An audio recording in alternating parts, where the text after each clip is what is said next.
misalnya pembunuhan yang tidak disengaja, atau ya kejahatan lainnya lah nang dalan ujug-ujug apa jenenge numpak untane untane menjadi liar ngono ya, bandang, nah terus nuwerak dagangane wong, nah akhirnya akan dirugikan. Nah kalau terjadi seperti itu ada yang namanya diat atau ganti rugi.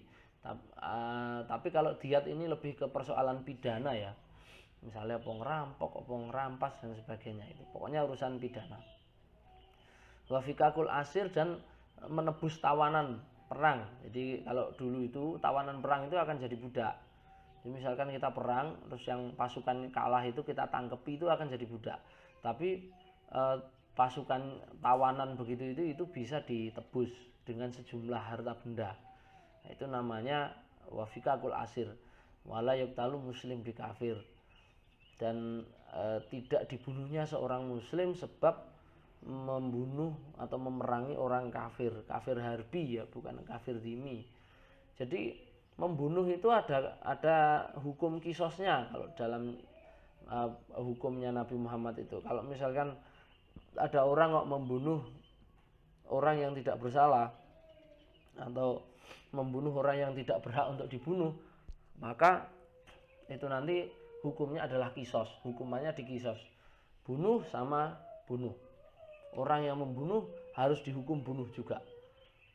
Kalau misalnya yang dibunuh itu adalah orang kafir harbi atau orang kafir yang mengusik kedamaian orang Islam, maka itu membunuh orang kafir seperti itu tidak dikenai hukuman. Nah, konsep-konsep itu dari Rasulullah itu ditulis oleh Ali bin Abi Thalib. Nah, terus hadis modelnya ini jenenge hadis opo? Qauliyah bukan, fi'liyah bukan, takririyah juga bukan. Dawe Kanjeng Nabi duduk dawe. Terus perbuatan Kanjeng Nabi bukan perbuatan. Terus takririyah atau ketetapan Nabi Muhammad juga tidak menetapkan apa-apa. Jadi ini tulisan yang disandarkan kepada Nabi Muhammad. Cuma tulisannya Ali ini kemana itu juga sudah tidak tahu. Yang sampai kepada kita hanya beritanya saja. Berita bahwa Ali bin Abi Thalib itu memiliki catatan tentang perkataannya Rasulullah tentang hukum diat, pembebasan tawanan, dan tidak dikisosnya seorang muslim karena memerangi kafir harbi. Itu. Nah, ini kita baru melihat redaksinya, nanti akan kita uji satu-satu di aplikasi. Kemudian ada hadis lain lagi yang mendukung adanya penulisan ilmu pengetahuan. Di sini Rasulullah mengatakan qayyidul ilma bil kitab. Ikatlah ilmu dengan menulisnya. Nah, ini ini hadis yang ini diriwayatkan oleh Abu Hurairah ini kayaknya ini. Terus kemudian jadi kita harus tahu bahwa pada saat itu di masanya Nabi Muhammad itu sahabat itu berbeda-beda. Ada sahabat itu yang rajin menulis, ada sahabat itu yang tidak pernah nulis. Itu tergambar oleh hadis yang diriwayatkan oleh Abu Hurairah. Yaqulu Abu Hurairah, berkata Abu Hurairah, ma min ashabin nabi ahadun aksara hadisan anhu minni. Ini klaimnya Abu Hurairah. Tidak ada orang yang hafal lebih banyak hadis selain daripada saya. Ya, ini adalah perkataannya Abu Hurairah ketika sudah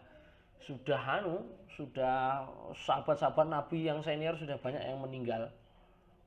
Dia sudah berbicara begini, ini sudah di zamannya Muawiyah. Tidak ada orang yang hafal hadis lebih banyak daripada saya illa makana min Abdullah bin Amr, kecuali Abdullah bin Amr bin As. Kecuali Abdullah bin Amr bin As. Fa'innahum, maka sesungguhnya Abdullah bin Amr bin As itu karena yaktubu, dia menulis hadis, wala aktubu sedangkan saya tidak. Nah, Di pengakuannya Abu Hurairah sendiri di sini, dia mengatakan bahwa saya ini tidak ada yang lebih hafal banyak hadis selain saya kecuali Abdullah bin Amr. Artinya apa? Berarti di sini Abu Hurairah itu sebetulnya mengakui bahwa orang yang merekap hadis paling banyak itu bukan saya, tetapi Abdullah bin Amr. Tidak ada yang menandingi hafalan saya dalam masalah hadis kecuali Abdullah bin Amr. Berarti kan Abdullah bin Amr sebagai perkecualian. Abdullah bin Amr itu hadisnya menurut Abu Hurairah loh ini. Menurut Abu Hurairah, hadisnya Abdullah bin Amr itu lebih banyak daripada punyanya dia atau punyanya Abu Hurairah. Tapi faktanya dalam riwayat hadis itu yang paling banyak hadisnya itu tetap Abu Hurairah. Setelah Abu Hurairah itu baru Abdullah bin Umar. Faktanya begitu. Hadis yang diriwayatkan oleh para rawi-rawi hadis, para ulama hadis itu yang ada di kutub sitah maupun kutub tis'ah itu yang paling banyak Abu Hurairah, yang kedua Abdullah bin Umar. Pertanyaannya, lah pengakuannya Abu Hurairah ini gimana ini? Pengakuannya ini benar atau enggak? Kalau pengakuannya benar lah kok faktanya begitu? Kok faktanya beda? Berarti ada yang tidak beres. Terus hadis-hadis yang banyak itu punyanya Abu Hurairah itu hadis beneran apa bukan? Pertanyaannya kan jadi begitu. Dan memang Abdullah bin Amr bin As ini memang catatannya banyak. Memang beliau mencatat banyak hadis.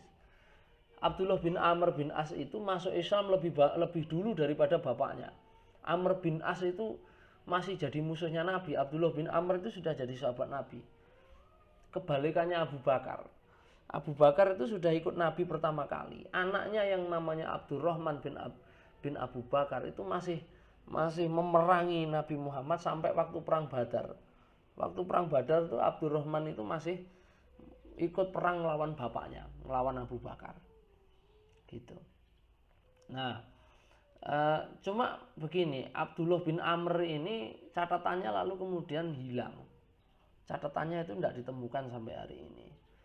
Tetapi catatan-catatannya Abdullah bin Amr bin As itu nanti kemudian direkap oleh ini saya tadi cari-cari ini Abdullah bin Amr. Nah ini dia memiliki catatan hadis yang menurut pengakuannya dibenarkan Rasulullah dan dinamakan Shahifah As-Shadiqah. Hadis-hadis yang terhimpun di catatan Abdullah bin Amr itu sekitar 1000 hadis.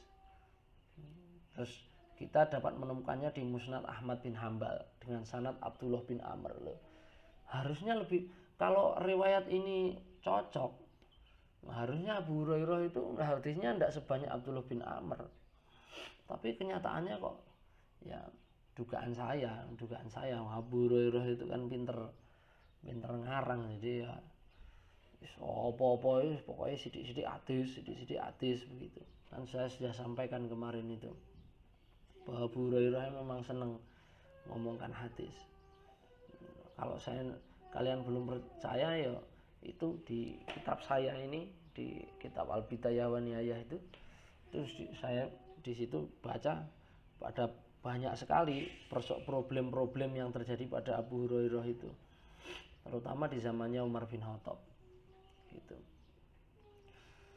Terus karena hadisnya Ali juga dia tidak mengakui kan gitu.